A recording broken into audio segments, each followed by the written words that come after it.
Welcome back to the AnyVoices podcast. I'm your host, Mel Allen, and today I've got a really special guest. I really look forward to talking about a review that you did. Dallis MacKenzie, thanks for coming on.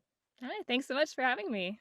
So, how is it that you got started into voiceover? I've been focusing on kind of the equipment review that you did, but what's your start like?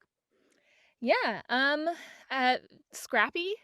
Uh, I've worked, it's not something that I ever kind of really imagined for my life. Hmm. I didn't study well, I studied theater in high school, but, after that, I kind of gave up on my artistic dreams. I Right. joined the corporate world, work a 9 to 5, and, after a couple of years of that, I really started to miss performing, and acting and being artistic, Hmm. and it just kind of came to me one day that I realized that voice acting is something that you can do from home.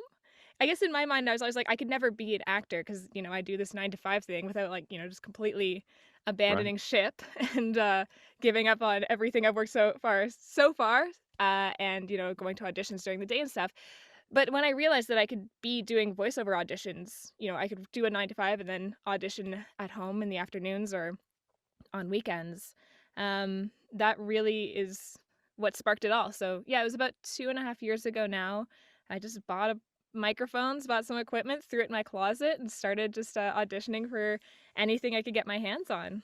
Nice. I think honestly, that's the really one of the best ways to do it because even though there's pretty low level of entry, there are some technical aspects to it that you have to learn, not just, of Hmm. course, using the equipment, but actually setting up the equipment. And so I think that, as a side hustle, voice over, voice acting, any voice work in general, it's a great way to enter because then you're building something and you don't have to be as focused on, making all of the money back right away. It can just be kind of like, hey, ski equipment costs, $900 to get properly outfitted, and that's about how much I'm doing for this, and maybe I'll eventually get paid back. So, Yeah, absolutely. I think, yeah, having that 9 to 5 fallback is what allows me to kind of like take greater risks in voice acting and, you know, try out some new equipment and got this segue going on. Try out some new equipment and stuff. So I yeah, absolutely. all right. Well, I mean, that sounds like a great piece of advice for people who are new to this. Any other advice, or is there any good or bad advice that you got that you'd like to share? I don't know if I got any like terrible advice.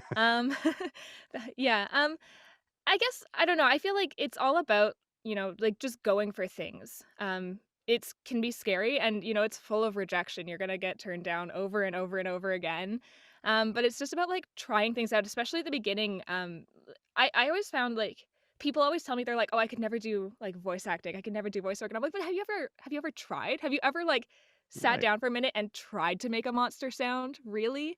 Like I think a lot of times it's just like just go for it. Just start trying things and figure out what your voice can do.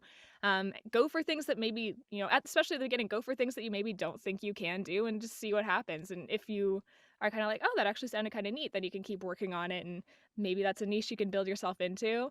But yeah, I think it's all about just like breaking down barriers and breaking down your own preconceptions and like just try stuff. Just keep Yeah. trying Put stuff things. out into the world and see what comes back to you See what because happens. you're probably going to be surprised. I mean, Hmm. literally, I only know one person who received something worse than a no, like, Yikes. and I think it was just a bad day for the person at the other end of that no.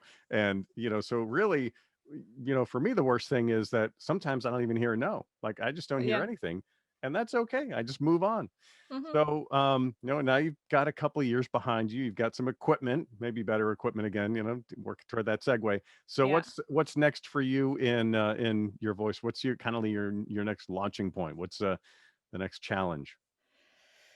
Um, well, I still do the 9 to 5 thing. This is still a side hustle for me. So Okay. I would really love to figure out a way to make this less of a side hustle and more of a main hustle. So I have been working recently on getting more into commercial work. I've been working with a coach, and trying to like kind of level myself up in that area. That's my next step. That's where we're going. Nice. And I think that that's a perfect way to get about there. Find a coach who connects with you, who clicks with you, who's really going to push you to, kind of be accountable. Mhm. to do things, do more things, and to kind of push those boundaries. We all have a comfort zone that we kind of fall into, and somebody kind of pushing you to get out of that, I think, is a good thing. So that's very Y cool to hear. Yeah, I was gonna agree. A coach is a really good way to like I was just saying, to try things that you didn't think you could do. Because she's always so good. I'm like, "Oh, I'd like to try something like this," and then she comes back to me with something that I've never even imagined before, and you're like, "Oh, alright.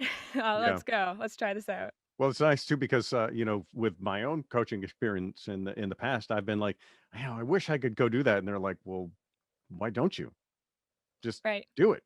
Like, Yeah. why are we talking about this? Go do it. Yeah. So, and really, your own mind sometimes is the biggest boundary that you have to get past with those. It's, as long as your audio is good, as long as your demos are good, the casting directors are going to be like, why isn't this person a voice for me right now? And then they hire you, and things are good. Yeah. That's how it works, right? Um, so let's jump into the review because and I was saying this to you before I started recording. I'm so glad that there's somebody out there who has compared and talked about this because it's been a situation for so long. You did a review that you put on your YouTube channel, and I really hope you do more of these. But you talked about the Neumann TLM 103, and then you compared it to what is now your new microphone, right? It's what I'm using right now. The Austrian Audio OC18, if I'm getting that right. Yeah. And so I know why, but tell me why you did that video. What was the reason for putting that together? Yeah, I mean, it's really hard, I find, as a female voice actor, to find other female voice actors who are talking about the equipment they're using. So I originally, like I said, I started off with an AT 2020, Hmm. and as you know, I started booking some things, making some money. I had like the funds to upgrade my microphone, and I was trying to figure out where to go. And the 103 is like that's the one that comes up. That's the one everyone Right. talks about when it comes to voiceover. And so I mean, I did a lot of research into it, but the 103 at the end of the day seemed like the right one. Seemed like the one that everyone was using. So that's what I bought, and I used it. And I used it for about 6 months, and I kept finding, I don't know, there were just every once in a while I just didn't totally love the way that it was sounding on my voice. Right. And I couldn't, I don't have a great ear, but it just like something felt off to me about it. And so I kind of started like poking around on Twitter and like talking with other people and like asking if other people were experiencing this. And I found a lot of other women who had said similar things where they were like, oh, yeah, I didn't love the 103 on my voice either. And, other popular microphones, they were like, yeah, I used the 103 and then I switched to the Austrian Audio OC18 was one that came up, or the TLM 102 is one as well that women seem to go to. Hmm. Um, and so I was like, well, okay, like let's check these out. So I started trying to find women review the Austrian Audio OC18, and there's literally nothing. There's Yeah. literally no women doing this. You can occasionally find singing on them, Hmm. but it's not Yeah. quite the same. I would like to hear like a voice on them. And especially like a side by side comparison of the 103 versus the 18. I would love to be able to hear that and just see how it works for someone else.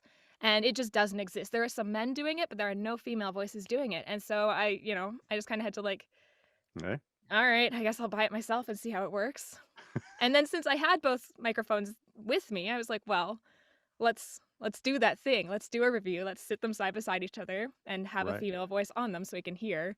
So maybe someone else who's going to have the exact same problem I've had can, hopefully find some answers in my video rather than having Well, to that's buy it cool. themselves as well. I'm going to put the link in the description so that anybody who wants to watch that can. And yeah, I'm so glad because, as I was saying before we hit recording, like it's a microphone that on certain voices, on mine, it sounds fine. Mhm. But I've had somebody else who has recorded on the same microphone, um, and and it just made kind of a muddiness of her Yeah. voice. And it wasn't, there was nothing particularly bad, but it was also that there was nothing particularly good about the recording, and it just kind of was iffy.